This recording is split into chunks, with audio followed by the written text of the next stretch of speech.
Tax debt relief is using the IRS's own methodologies and procedures in your favor to reduce your tax debt, or at least get more time to pay your tax debt without the IRS taking forced collection activity, aka taking your stuff through wage garnishments, bank levies, etc. And there are 8 primary ways to get tax relief. You can see them here on the left-hand side of your screen. And in this video, I'm going to go through all of them in detail, starting with the belle of the ball, the offer in compromise. But first, who am I and why should you listen to me? My name is Logan Alec. I'm a CPA. I am one of the most sought after CPAs in the nation when it comes to tax resolution and relief and talking to the media and things like that. My company is Choice Tax Relief. We have saved taxpayers millions of dollars of back taxes and got them out of very difficult situations with the IRS. If you'd like to speak to somebody about your situation, give us a call at 866-8000-TAX. That's 866-8000-829. You can also visit our website, choicetaxrelief.com, fill out the form there, and we will reach out to you. All right, let's talk about tax debt relief option number 1, the offer in compromise. An offer in compromise is an agreement with the IRS to pay less than you owe on your tax debt, with any excess debt being written off.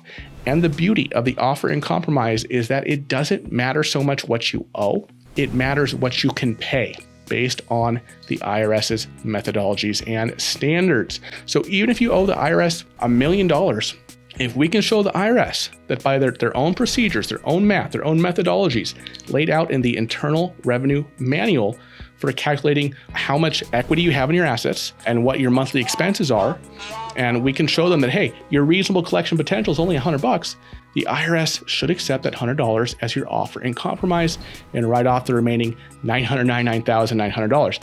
That sounds great, right? And because it is, offers in compromise are essentially the holy grail of tax debt relief options. The bad news, however, is that the IRS rejects the majority of offers in compromise. It receives 56%, to be exact, according to a report by the IRS Taxpayer Advocate Office that revealed that the IRS only accepts 44% of the individual offers in compromise it receives. And of the offers it accepts, many are not only for $100, like in my little example there. It's not uncommon for accepted offers in compromise to be for some higher amount. It all depends on the taxpayer's financial analysis. And while the states don't publish their offer in compromise acceptance and rejection rates, in my experience, I would estimate the offer in compromise rejection rate at the state level to be even higher than that 56% figure at the IRS level.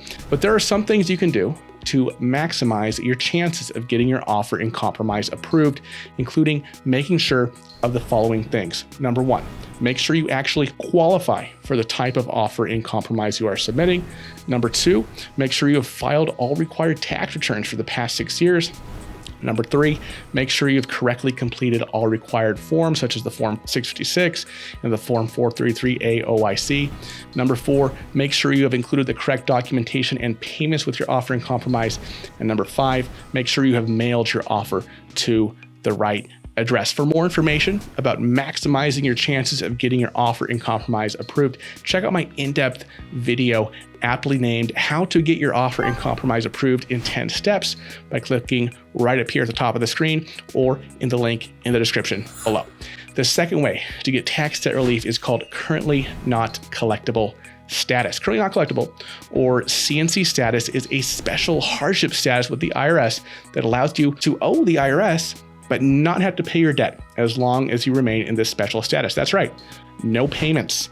And probably the best part about CNC status is that while you are in this special hardship status, the IRS's 10-year clock that it has to collect your debt that begins on the date your tax is assessed keeps ticking. See, the IRS has 10 years from the date it assesses a tax to collect that tax. However, there are things and events that can toll this time limit the IRS has to collect, meaning it can be paused for a time. And typically, if the IRS can't take collection activities against somebody, that collection statute is tolled or paused during that time period. However, this is not the case with CNC status. So one strategy we like to look at for our clients, especially if we're closing in the next few years on the end of that 10-year time limit the IRS has to collect, is getting the taxpayer in CNC status and just letting that statute of limitations, that time limit the IRS has to collect the debt, run out. What's the end result here? The statute of limitations on collections has run out, so the government no longer has a right to pursue collection of that tax liability forever. And here's the kicker. The taxpayer did not have to pay the IRS a cent. That's right. If you were able to remain in CNC status throughout that entire 10-year period, and keep in mind that, like I said, the 10-year period can be extended for other things like bankruptcy, submitting an offer in compromise, submitting an installment agreement request. But if you can stay in CNC status until that CSET date, that collection statute expiration date, then your tax debt will simply drop off without you having paid the government a dime. Now, before you get too excited, I understand that eligibility for CNC status can be quite difficult to get. You basically have to show the IRS that you have no disposable income by using the IRS's math, using the IRS standards, and that you have almost no or no accessible equity in assets. So for example, if you have equity in your home, the IRS will often ask for loan denial letters from lenders to show that you can't access the equity in your home to grant you CNC status, right? Now, if you otherwise qualify for CNC status, meaning that you have no disposable income, most mortgage lenders would deny you a loan, to take cash out of your home anyway. So that's usually not that big a deal. Another thing to know about CNC status is that it does not lien proof you. The government may still file a notice of federal tax lien against you in state and county records to protect its interests, informing other creditors of the IRS's claim, such that if you were to, say, sell a property you own, the IRS would be paid the lien amount before you get your share of the proceeds. Many clients are disappointed when I explain this to them, but if you think about it, it kind of makes sense. If the government is letting you not pay your tax debt right now while you're in CNC status, it kind of stands to reason, doesn't it, that it would want to protect its interest if you were to, say, sell a property and have hundreds of thousands of dollars wired to your bank account from escrow. Now, if you can show hardship, right, the government is willing to lend you a break from payments. But on the other hand, if you do get some massive windfall like that, you're going to have to pay the piper if, in fact, a notice of federal tax lien was filed against you. And I want to stress this point. As great as CNC status can be, it does not provide the finality that an offer in compromise provides unless you successfully remain in CNC status until the IRS's time limit to collect your debt expires. And this is easier said than done because the IRS can, in fact, remove you from CNC status if it believes that your financial circumstances have changed. For example, if you file a tax return indicating that you're making a lot more money now than you were when you entered into CNC status. Now, you can be placed back into CNC status in this circumstance. Maybe your income went up, but your allowable expenses went up as well to offset that. But you would have to submit a new set of financials to the IRS and basically go through that process all over again. For more information about CNC status, you can check out the dedicated video I made about it by clicking right up here at the top of the screen. There's also a link in the description below. Of course, if you'd like to talk to us about your tax situation, give us a call at Choice Tax Relief at 866-8000-TAX. That's 866-8000-829, or you can fill out the form at choicetaxrelief.com and we will get back to you. All right, now we're on to number 3. The third way you can get tax debt relief is to get a partial payment installment agreement, acronymized as a PPIA. This is an agreement with the IRS to pay them less than you owe over time in an installment agreement. You see, sometimes clients we work with, they don't qualify for an offer in compromise because maybe they have too much equity in their home or, in other assets, nor do they qualify for CNC status because they have some disposable income every month that precludes them from being deemed entirely non-collectible by the IRS. But here's the deal. As long as you can show, similar to CNC status, that you don't have any accessible equity in assets, or you give the IRS a really good reason why you shouldn't have to surrender that equity in assets, the only thing the IRS can ask you to pay is the amount of your monthly disposable income, calculated according to the IRS's own methodology for calculating monthly disposable income. So let's say you owe the IRS $100,000 for tax year 2015. Oftentimes our clients owe for multiple tax years, but just for the sake of example, let's make it super simple. Say that a taxpayer owes $100,000 for tax year 2015. Let's say that the assessment date for this debt was sometime in October 2016, shortly after they filed their tax return that was on extension. So the IRS has 10 years. So until October 2026, which is 10 years from October 2016, they have until October 2026 to collect this $100,000 debt. And yes, there's penalties and interest and all that. We're going to ignore that just for sake of an easy example here. So let's say the current date, to make things easy, is in October 2023. And the IRS's 10-year statute to collect has not been extended, so the IRS's deadline to collect this debt for 2015 is still in October 2026. October 26 is 36 months from October 2023. So let's say that we make a case to the IRS that based on the IRS's own methodologies found in the Internal Revenue Manual, that our client has no accessible equity and assets and only has a disposable income of $500 per month. In this case, we'd get the client in an installment agreement of that $500 per month. And how long would they be paying the IRS $500 per month? They'd be paying $500 per month only for the next 36 months because that's when their tax debt drops off. So what's $500 times 36? It's $18,000.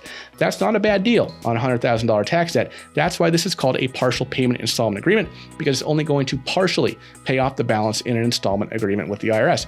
And if we can argue the taxpayer has even less disposable income, which could very well be possible, I mean, this is all just hypothetical, right? To the tune of only, say, $100 per month disposable, they end up paying the IRS $100 a month for 36 months. That's only $3,600 on their $100,000 tax debt, plus the penalties and interest. Those go away too. That's an even better deal, right, on a PPIA. Now, similar to CNC status, a PPIA does not lien proof you.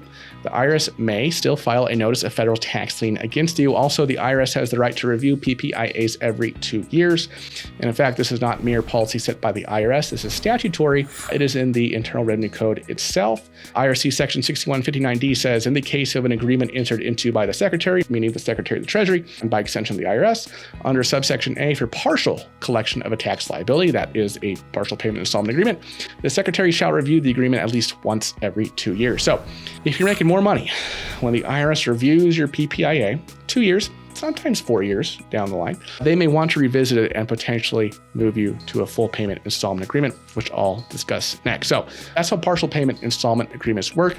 And you'll notice a theme with these options I've talked about, right, is that what you qualify for really depends on what your financials look like.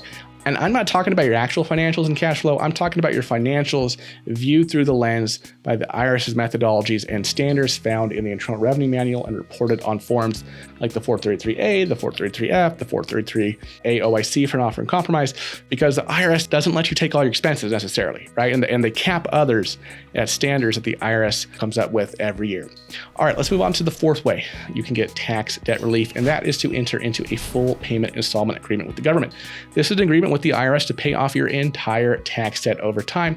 So while this kind of payment arrangement does not result in a reduction of your balance necessarily, it does give you more time to pay off your tax debt and avoid forced collection activities such as wage garnishments and bank levies. For obvious reasons, the IRS is generally much more open to this kind of tax debt relief option than the others I have spoken about. And in some cases, we can get the IRS to avoid filing a notice of federal tax lien if a taxpayer agrees to a certain kind of full payment installment agreement.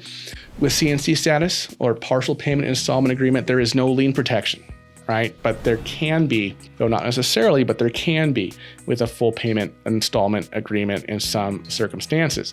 And quite frankly, some folks are just in too good a financial position to really qualify for anything than a full payment installment agreement. For more information about IRS installment agreements, check out my dedicated video on them. Link to that video is at the top of the screen and in the description below. And of course, as I've said, if you'd like to talk to us at Choice Tax Relief about your situation, give us a call at 866-8000-TAX. That's 866-8000-829, or fill out the form at choicetaxrelief.com, and we will get back to you.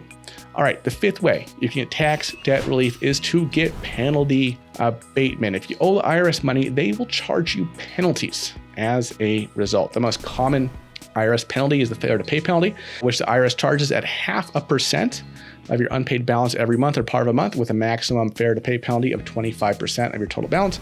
Failure to file penalty is another common IRS penalty.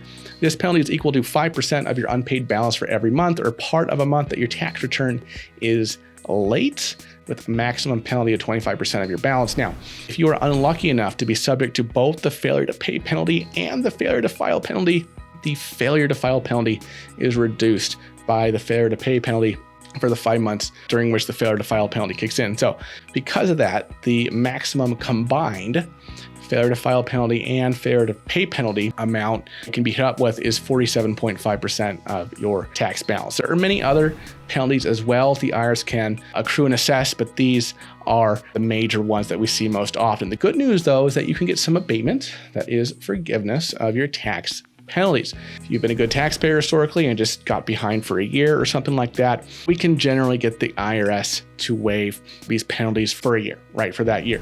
But if you have a pretty spotty compliance history recently, we need to make a case to the IRS based on reasonable cause for why the IRS should remove your penalties for that year, for those years. And it's not as easy as saying something like, oh, I was sick, that's why I couldn't file my taxes, or, oh, a close relative passed away and that's why I couldn't pay. There has to be a strong, I would say a very strong link, logical connection between the life circumstance you experienced or whatever it is that you're claiming as your reasonable cause and your lack of compliance. You have to spell everything out. And you got to connect the dots for the IRS in a logical way, or they will simply not grant penalty abatement for reasonable cause. They will also consider other factors to possibly push back on your penalty abatement request. For example, if you're claiming that an illness prevented you from filing and paying your taxes, they may say, well, look, you were able to take care of other obligations when you had this illness, such as your business obligations, employment obligations. Heck, you pay your DMV fees.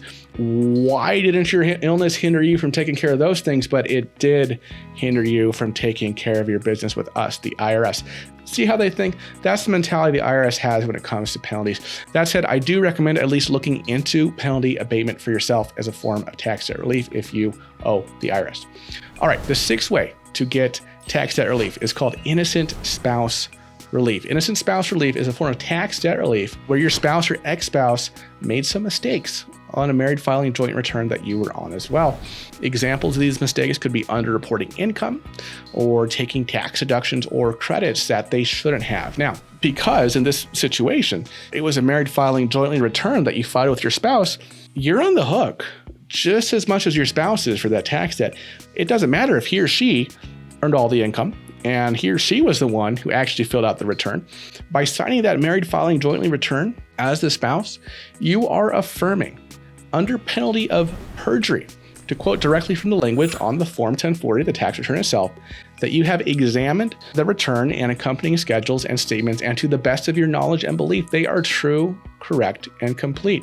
And both of you and your spouse or ex-spouse, if that's the case for that tax year, by virtue of signing this, acknowledge this return, and what each of you is just as liable as the other for the tax debt for that year. That is called joint and several liability. So that's a general rule.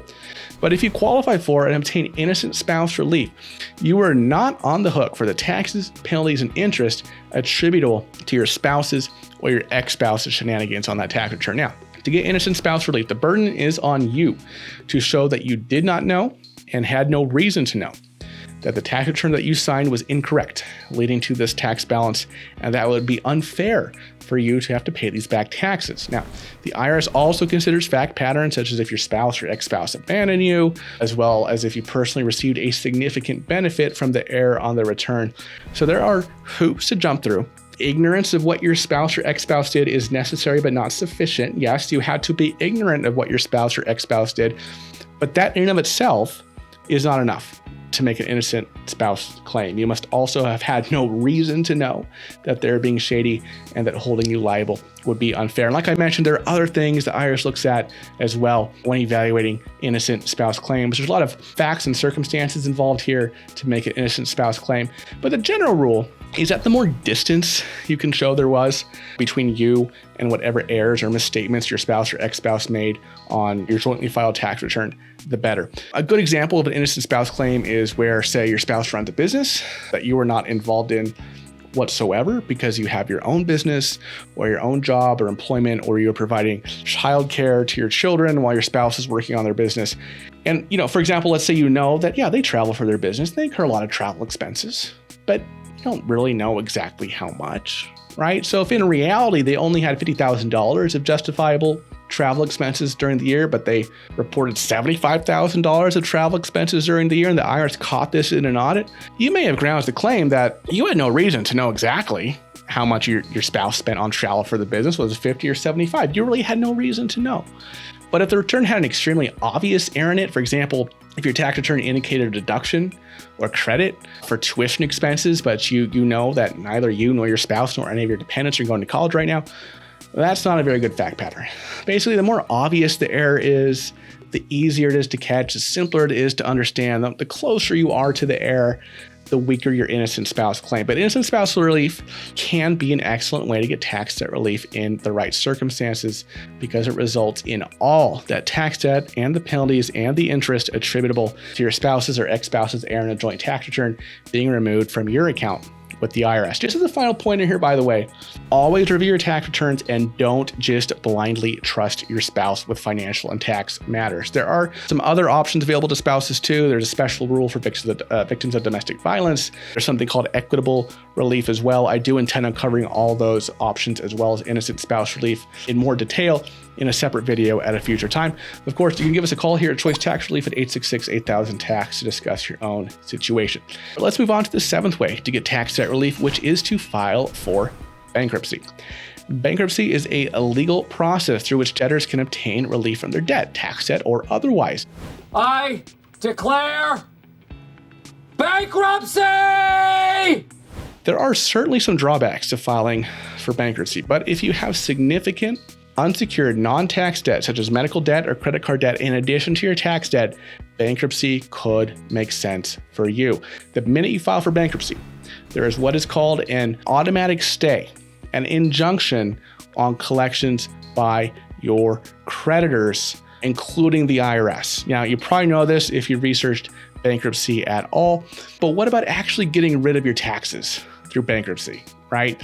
Well, one thing to know about taxes in bankruptcy is generally only income taxes are something that can be discharged in bankruptcy. So if you run a business and you withheld FICA taxes from your employees' paychecks that you did not remit to the government, those trust fund taxes are not dischargeable in bankruptcy. So we're talking about personal income taxes here. And when we're talking about discharging or reorganizing personal income tax debt in bankruptcy, we're typically talking about either Chapter 7 or Chapter 13 bankruptcy. There are other kinds of bankruptcy filings available to individual debtors, but by far Chapter 7 and Chapter 13 are the most common. In a Chapter 7 bankruptcy, the bankruptcy trustee, assuming your bankruptcy is approved, the bankruptcy trustee will liquidate your assets except for certain exempt assets that are protected from liquidation.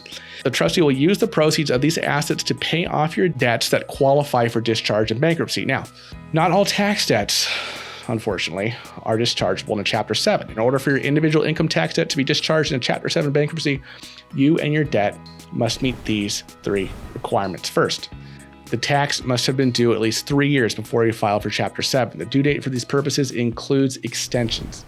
Second, you must have filed the tax return for the tax debt in question at least 2 years before you file for the Chapter 7 bankruptcy.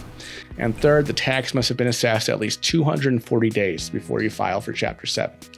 Taxpayers often owe tax debt for multiple years, so a taxpayer's tax debt for years that meet these requirements may be dischargeable in Chapter 7, while taxpayers' tax debt for years that don't meet these requirements wouldn't be dischargeable in the Chapter 7 bankruptcy. Note that if a notice of federal tax lien has been filed against you and you retain the property in bankruptcy, which can happen, say, for example, if the bankruptcy trustee believes that selling the property would not result in any proceeds to pay off other creditors, then the tax lien will survive your Chapter 7 bankruptcy. Now, let's briefly go over taxes in a Chapter 13 bankruptcy. In a Chapter 13 bankruptcy, your debts are reorganized to allow you to pay them off in a 3 to 5 year payment plan. And whether your plan is 3 years or 5 years depends largely on your income. In a Chapter 13 bankruptcy, your tax debt is categorized as either secured or unsecured. And then after that, your unsecured tax debt is categorized as either priority or non-priority. Same thing with your other debts, but I'm talking about tax debt here. So let's go over these categories and explain their significance with respect to tax debt, starting with secured versus unsecured tax debt. So if a notice of federal tax lien has been filed against you, the tax debt contained in that lien is considered to be secured, and you will have to pay it off in full in your 3 to 5 year repayment plan of the Chapter 13. Now, keep in mind the IRS is not continually filing notices of federal tax lien, so it's possible that you may have a lien filed against you for older tax debt, but not some newer tax debt. And here's the rub with secured tax debt. Secured tax debt must be paid in full in the repayment plan in Chapter 13. So you don't want secured tax debt, right? Because you're gonna have to pay it all off. You can pay it off over time, but you're gonna have to pay it all off. So if there's notice of federal tax lien right, filed against you that you can't get rid of, that's tough luck. That's secured tax debt. And you may want to look into some of the other tax relief options I've gone over in this video to see if you qualify for them. All right, so we've covered how secured tax debt will have to be paid off in full in Chapter 13. What about unsecured tax debt? Tax debt for which no notice of tax lien has been filed. So unsecured tax debt is categorized into either priority or non-priority debt. And if a tax debt for a particular year is categorized as priority, you will have to pay it off in full in the 3 to 5 year payment plan that's arranged through the Chapter 13 bankruptcy.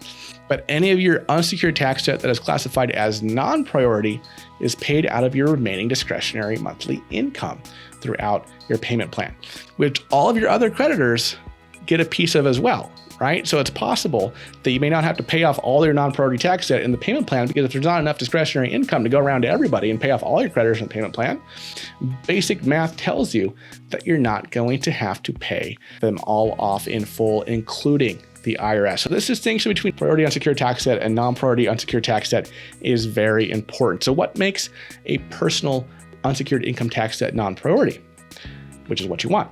Well, the rules are similar to the rules for the kind of personal income tax debt that would be discharged in a Chapter 7 bankruptcy. Here are the requirements for a personal income tax debt to be considered non-priority in a Chapter 13 bankruptcy. Number 1, the tax must have been due at least 3 years before you file for Chapter 13, with a due date for these purposes, including extensions. Number 2, you must have filed a tax return for the tax debt in question at least 2 years before you file for the Chapter 13 bankruptcy. And number 3, the tax must have been assessed at least 240 days before you file for the Chapter 13. So those are the basic rules concerning the discharge and reorganization of tax debt and bankruptcy. Bankruptcy can get much more complex than these basics, and obviously filing for bankruptcy is a significant decision that will have ramifications on your credit and other things. Obviously, you have to qualify for a Chapter 7 or Chapter 13, but it is an option for tax debt relief that I would be remiss to not mention to you. All right, the 8th way to get tax debt relief is to contest the liability itself. This means that you don't think you actually owe the IRS what the IRS thinks you do, or at least not all of it. And you're going to prove that to the IRS. And there are a few ways to go about this. One way is to amend your tax return for the year in question if your originally filed tax return was erroneous, and that error or those errors on your original return gave rise to your tax debt or a portion of it. To submit an amended return, you simply prepare your return over again with any corrections you're making, so this time it's accurate, and you send that to the IRS with Form 1040X and a copy of your original return as well. Of course, if you're looking to get a refund or a credit for a particular tax year, you only have 3 years from the date you filed your return. And if you filed it before the original due date, the IRS generally considers you to have filed it on the original due date to get a refund or credit for that year. But if you paid tax on a return later than that date, you actually have 2 years from the date you pay the tax, you get that tax refunded with an amended return. Another way to contest your liability with the IRS is to file a doubt as to liability offer in compromise. You file this kind of offer in compromise using Form 656L. And in Section 5 of this form, you must explain why you believe the amount of tax you're contesting is incorrect. You must also attach any documentation supporting your explanation to the Form 656L.